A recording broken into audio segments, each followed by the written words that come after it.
Maki.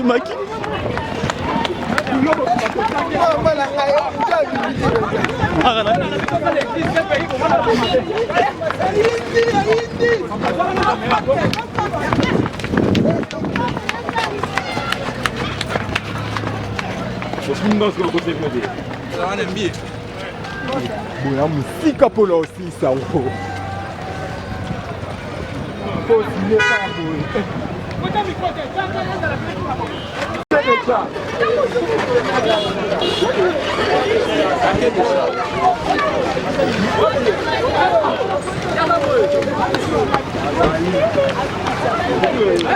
Moi, ça fait déjà. Il est déjà.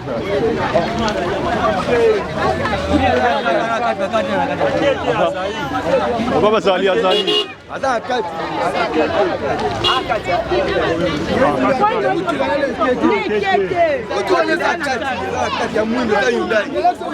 Na kete ah.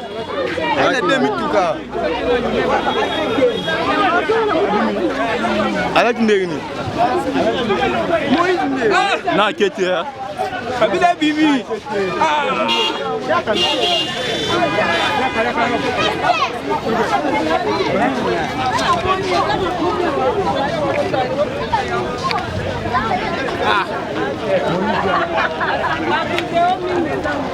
Kuna boya. Hey, ne me laissez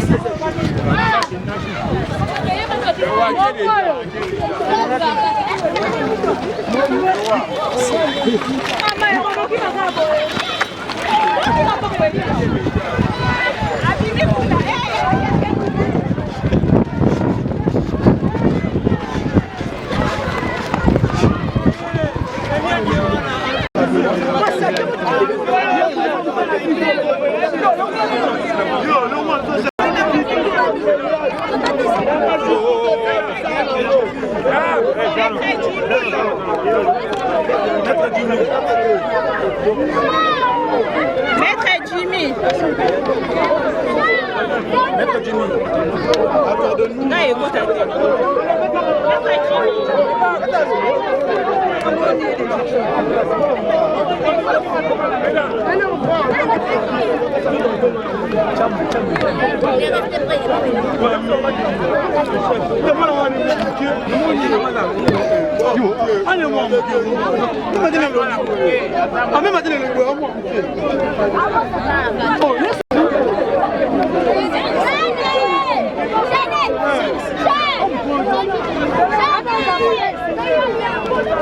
Zena hiyo ya tele hiyo. Wapi yekeba? Ile ba fele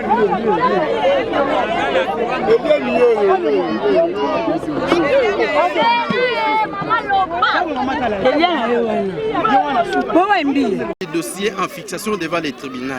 Et là, vous aurez la latitude de suivre, n'est-ce pas, les procès sans aucun empêchement. Parce que là, vous ne pouvez pas assister, parce que nous sommes dans une phase préjudicielle. Mais lorsque nous serons devant les tribunaux, les audiences devant les tribunaux sont publiques, vous aurez accès et vous verrez tout. Retenez que Madame Eliane a des...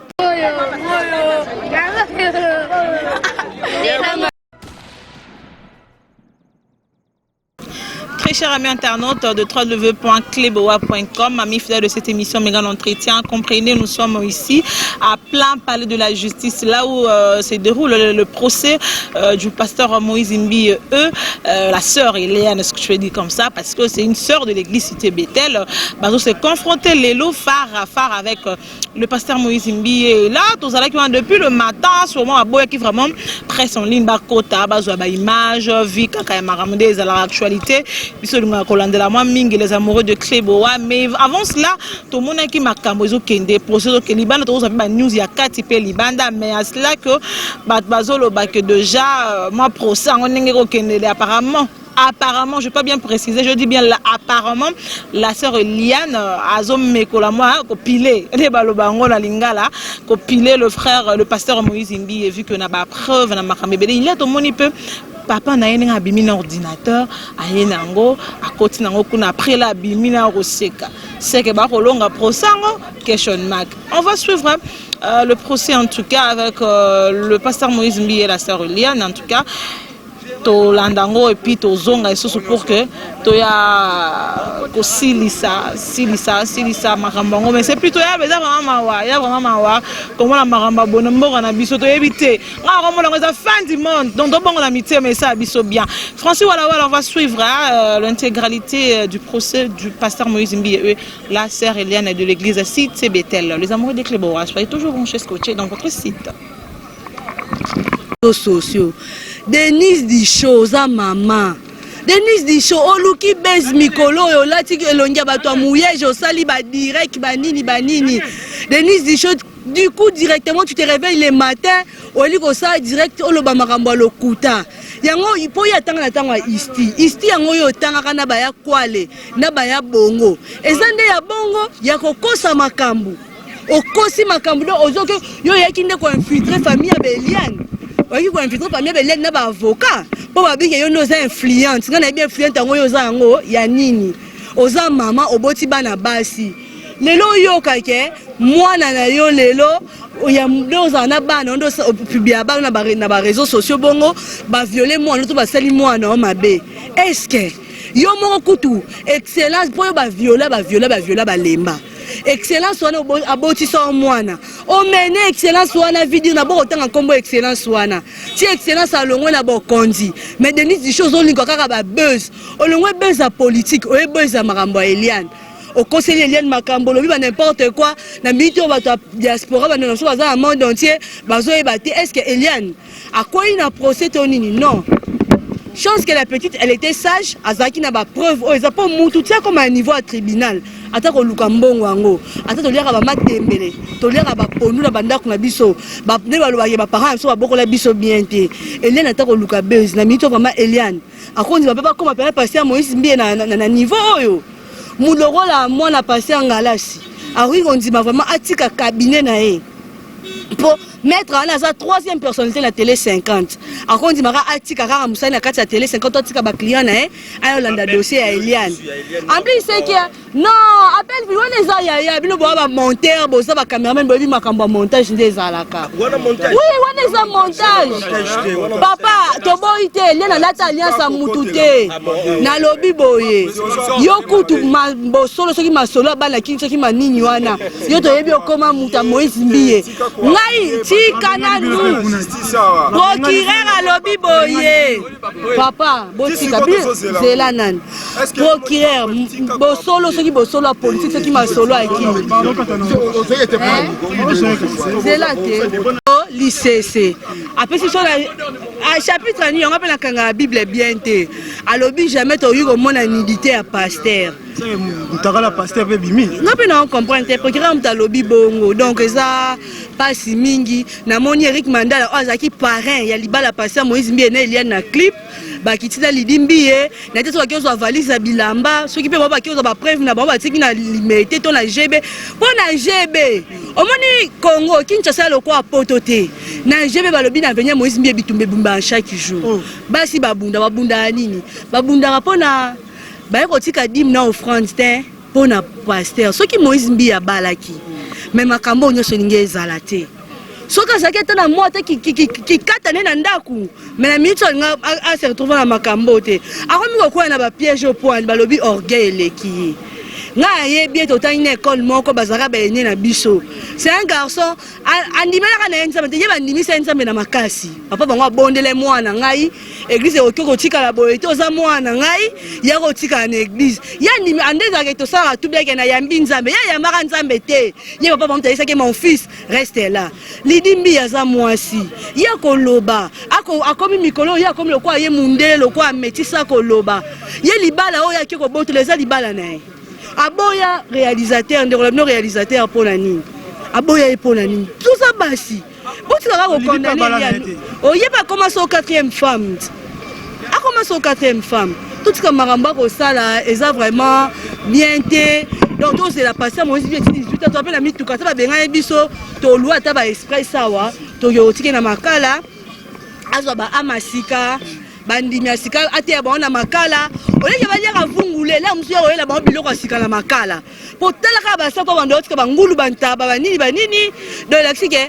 bamama bapapa baprisonnière nyonso paster Moïse Mbi azoya po babi mesure d'enquête so bakangi na Congo mesure d'enquête ezwaka temps mesure d'enquête à Congo po bakondamne ezwaka temps do akokende nono avanda kuna tala moninga Michel Bakenda aleli asengi bolimbisi en tout cas parce que frère Michel Bakenda en tout cas bravo tala lo bango ba comme le système a wata lo kwa wata lo ba moi mo konza kota bolo côté yango yeba komi bongo mais to kotela pe moi la pasteur là osa nini akokota boloko po ete ya ba pasteur mususu o baza ko nyokola biso pe basi to kanga ba papa ba mama ba ndoki ya bandaku pona nini o mari de nuit o femme de nuit ba pasteur ba liso ba mari de nuit ba femme de nuit nzoka etamboli na biso lelo mama papa kokwa komandoki po ani ba pasteur oza na 4 mibali 5 mibali ozwi dim na offrande okiotikela la pasteur wana nzamba alobaka te wana dim wana offrande pasteur aliaka nzamba alobaka te soki ba pasteur bazalaki bato malamu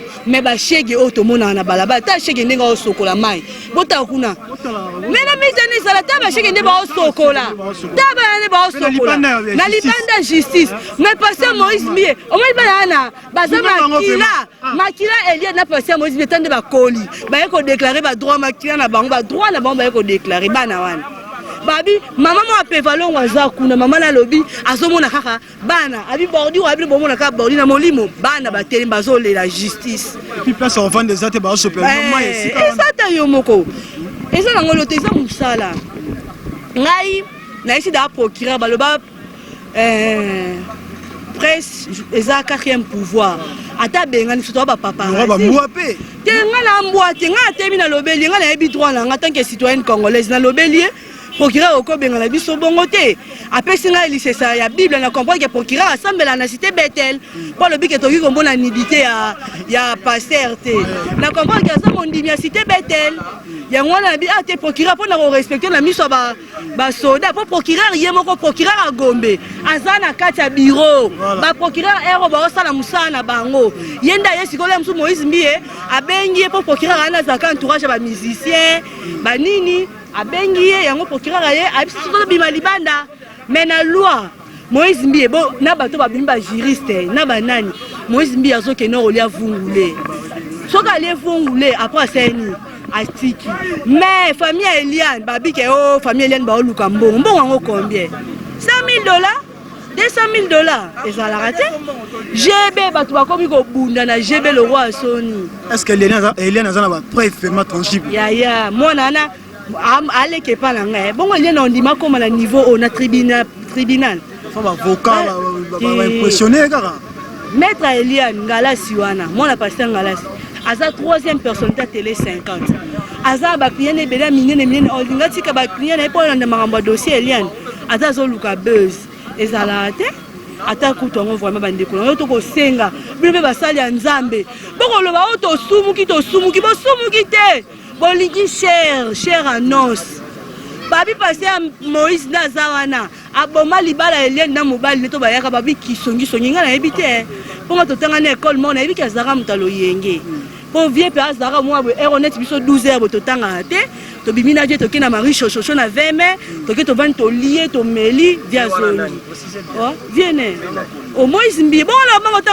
a pasteur Judas Iscariot watanga kombo na e akomi déjà star na minute bo to lobani RFI kutu balobeli yango RFI Léo Natongo na journal RFI Balomi Natongo que il y aura procès entre le pasteur Moïse Mbi et Eliane Bafeno Atayo Moko c'est qui comme buzz opéra mini ba Rolexa er nyonso procès Eliane Atayo Mobandeko na surtout lobani to kosenga Lidi Mbi oleke azo ba parti près bimisa maele nyonso tangi na ba ifasi ki banini ko bote ya na bi bote ya ndero na bi bolukela ta mwasi moko akikata abala chana ndako po ezalaka te alukela ata ndundu lokwa biso basi mwindu basi pembe tolingi fi alukata mo albinos moko ata mutu mo abala bavanda na po bo eza pasi mingi na soni taka procureur alobi nidité bilo botanga nidité lobini bo mutaka donc c'est que bolumo passer malédiction de la cause arabiso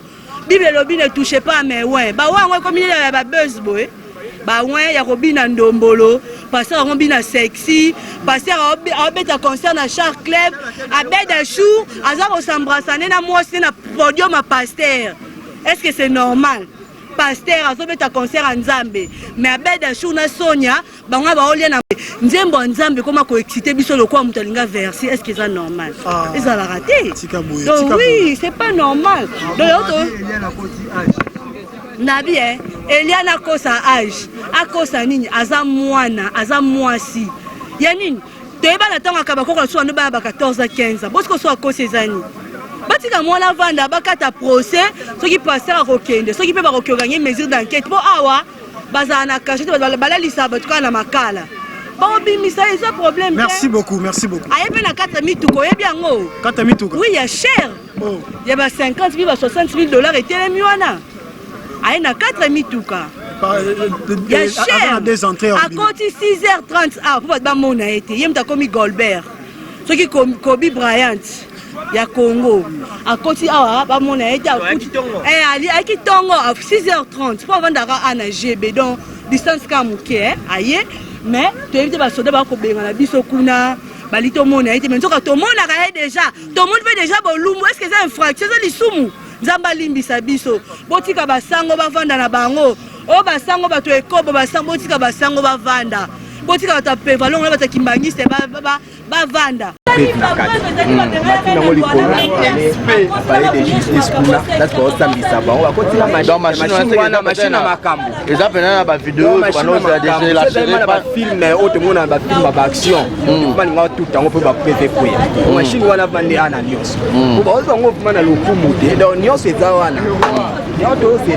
voilà.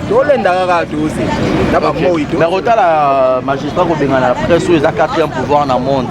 Respect wana na mboka na biso, c'est comme si la presse t'aura tellement négligé ou comment, parce que dossier est touché homme de Dieu ou à sa personnel public.